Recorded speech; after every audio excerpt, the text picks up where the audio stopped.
Hey there friends, Nibs again, out here in the garage tonight, doing a little bit of goofing around, and we have got another little heat wave bearing down on New York. We're actually very close to breaking the record for 90 plus degree days. Right now this year is the second most 90 degree days, and we still got all of August, and we've had 90 degree days in September too, so in the past. So I think we're probably gonna break that record before the end of the summer. But they're calling for 90s throughout the whole weekend and everything. So I really think you guys in Texas and down south and everything, you're like, oh, you guys are just thin-skinned up there. But for us thin-blooded New Yorkers here, 90's pretty hot. So we're gonna keep it inside the garage. The concrete floor here keeps it nice and temperate in here, and it's a lot more pleasant. What we're gonna be taking a look at today is I just picked up a new Mossberg 22 that actually completes a really cool set for my Mossberg collection. I have an affinity, you guys know, for these Mossbergs. I actually grew up shooting a Mossberg that belonged to my father. I still have that gun. You've seen it on the channel numerous times. I don't have it out here right now because it doesn't really fit into this set here. But what the series is the model 144, and they actually kind of grew. So this one's not a 144. This one is actually a 44 US property, and this one actually is one of two of those that I have. But once you see the rest of them, you'll see why I thought it would be interesting to have this one out. So if you notice, this one does not have scope grooves on the receiver, and that's where the 144 series began, or actually the one in front of the model number began for Mossberg. In 1949, they began installing or milling in scope grooves, the 3/8 inch dovetails for scope grooves. I'm not sure if they're the first people to innovate that. As far as I can tell, they're the first people that brought it out into mass production anyway. Most of the companies like Winchester and Remington weren't into the middle to late 50s before they really started adding it to a lot of their rifles. So so I have basically the whole series now, as far as I can tell. I don't think there was any other iterations of this series that I don't have.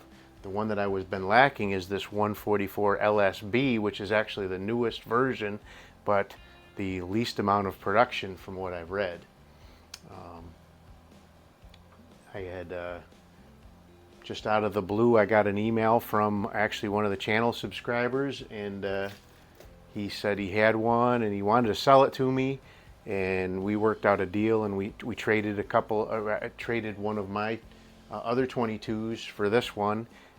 He seems very pleased with that, and I'm very happy with this one. So it was a win-win for both of us.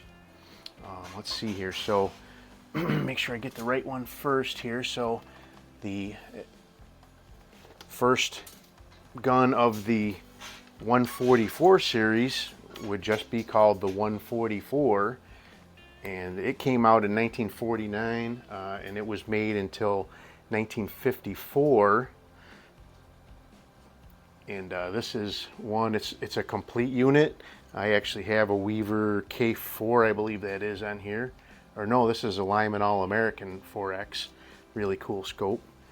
Period correct for it. It does have the proper, I think that's S100, or no, S130 peep sight. And these all came with a Lyman globe on the front. These ones have a fairly heavy barrel to start out with, very similar in profile to the 44 US. This one is a first year production one. It has this T-bolt handle. That was only 1949 only, and then after that they discontinued that and went to the round bolt knob, which you'll see on the next gun. Let's see, I think is it this one?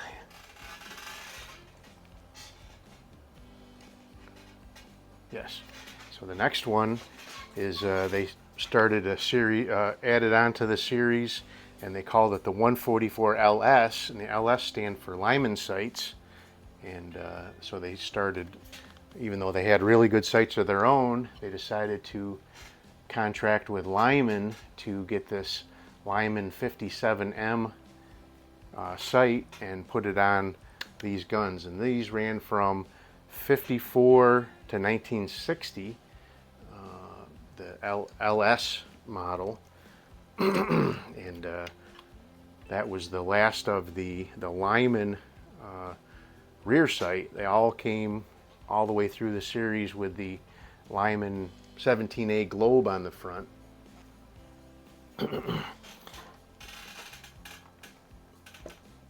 So I'm going to save the elephant in the room for the last one. That's actually probably the most rare.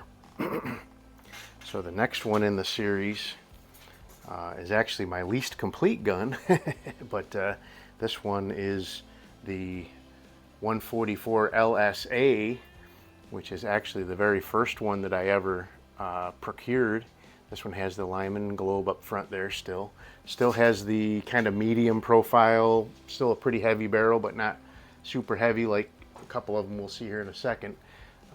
This one should have a either a Mossberg. I've seen a couple different things where they said these would come with a Mossberg S130 in some instances and an S331, which is on the next gun we're going to take a look at. But this one came without a sight. I just haven't gotten around to putting one on there. I do have a Weaver K6 on this one. It's a K6 wide view. Really good shooting gun. Very accurate. All of these are very accurate. So the next one is the new one that we just added to the collection. This one is one beast of a gun. So the LSA was made from 1960 all the way to 1979. They just made zillions of those. Now this one here is the last of the series, and this one is actually called the LSB. And if you look at the end of that barrel, you can see the size difference in comparison to the 17A globe sight there. This one's in really nice shape. This is the 144 LSB, and this one has the proper Mossberg S331 scope or sight on there, and really nice gun. So I took this one out and did my 50-yard iron sights challenge with that one the other day, and the first target, it did respectable. It did very respectable. I shot a very nice 89 with it. Kept them all in the 8s, which is very respectable. But then I actually I don't know if I got lucky or got good, but the second target was actually the best score that I have scored with any of my target 22s using this open sights target, and I ended up with a 97 out of a possible 100. So that is pretty phenomenal. The only one that even came close to that was my Winchester 52C, which I actually shot a 95. I think I might have to redo this and do a head-to-head challenge with this one in the 52C and really see if I just got lucky there or if that's something we can expect out of this gun. So there is one more in the series here that is, like I said, kind of an odd man out. And we're going to go ahead and take a look at that now. This one is the 144 US. And this one, so these ones did come with actually a Redfield globe on the front, and also these all came per the military contract with a Redfield Model 75 peep sight on the back. And these were part of a military contract that the military had with Mossberg and Remington and with Winchester. Remington was producing their 513T to fulfill this contract. Mossberg was producing this 144 US, and the Winchester was producing the Model 75. And all of those would come with these same Redfield sights on them. From what I've found online, and I'm not sure if I agree with it or not, I think these were only made for a very short time, but I did see where a couple of instances somebody said that these were actually produced from 1949 to 1960. So if that's the case, they made a very, very small amount every year.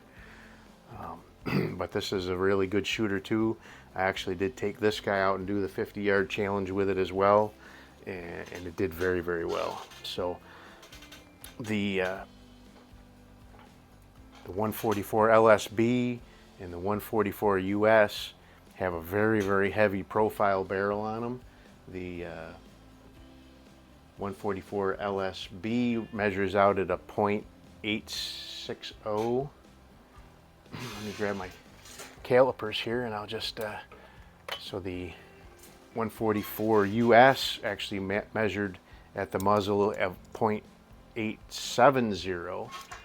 And just as an example, so the 144 LSA, which is, they're all the same, the 144, the 144 LSA all have the same profile barrel, and it's the same as the 44 US, and those are measuring out at right at .75, so 3/4 of an inch compared to .8. Let's just call it, so that would be another another 1/8 of an inch. So they say online it's supposed to be 15/16, but I measured it at .8, so that's .875. So that was the 144 US. The 144 LSB was .865, so just a little bit smaller. I'm not sure why that profile would be that much different, but there you go. That's pretty cool. Really fun to, when you're collecting something like that, to finally get all of the you know, all of the pieces that fit into the puzzle, and I'm really glad. It's a fantastic shooting gun. I'm going to put a scope on this and take it out and do the Captain America challenge with it, hopefully this weekend. It looks like it's going to be a pretty rainy weekend, so it might have to be put off a little bit, but hopefully we can sneak in at least a quick range trip and get that one, Captain America challenge, done with that one. Anyway, I hope you guys really liked the video. It's really fantastic having this whole series now. I have most of the older version as well, the 44s. The only one I'm really missing is the 44B, which I have never seen in person an example of. So they actually have the original 44, which was the only one of this whole series that was not a box mag fed. The 44, the original 44, was actually a tube feed from 1933 to 1935. And then when they came out with the 44B, they switched it over to a box mag, and all of them since then have been 7-round box mags. So anyway, I hope you guys liked the video. Stay tuned for a lot more coverage on this 44 LSB. And until next time, have a great day.